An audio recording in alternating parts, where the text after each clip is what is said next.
أنا باحس إن أنا في مصر، يعني باحس إن أنا وسط إخواتي، يعني كل حاجة هنا تحس إن أنت بتعيش أجواء مصرية 100%. السلام عليكم. عليكم السلام. ازي حضرتك؟ تمام والله الحمد لله بخير. اسم حضرتك ومنين من مصر؟ أنا اسمي منتصر عاطفي من كفر الشيخ. احسن ناس يا باشا. الله يخليك يا أستاذ حليم. هل في اختلاف بين مارسيليا وباريس؟ أكيد، يعني اختلاف كامل في الشغل، في العيشة، في الأشخاص ذات نفسهم، يعني كشخصيات مصرية، يعني ما لناش دعوة بالجنسيات التانية، بس كشخصيات مصرية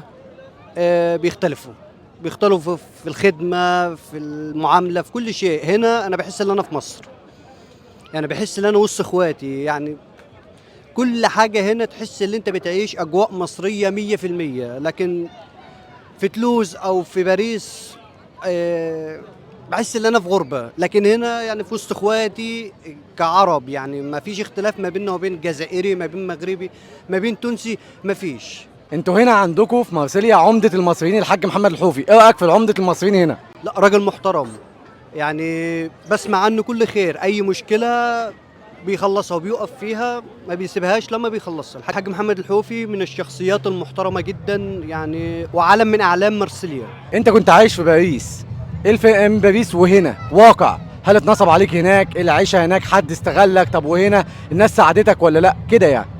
والله كمساعدة في باريس لا، مفيش. واتنصب عليا، اتنصب عليا أول ما اشتغلت في 1000 يورو، وكنت بشتغل اليومية ب40 يورو. لكن هنا الوضع مختلف جدا، معاملة كشغل كمعيشة. أنا أعتبر هنا في مصر في وسط إخواتي، لو ما كانش مصريين، في منهم المغاربة، في منهم التونسيين، في منهم الجزائريين، ناس كلها محترمة، وكلنا عرب وكلنا اخوة ببعض. ايه رأيك في المحتوى بتاعي؟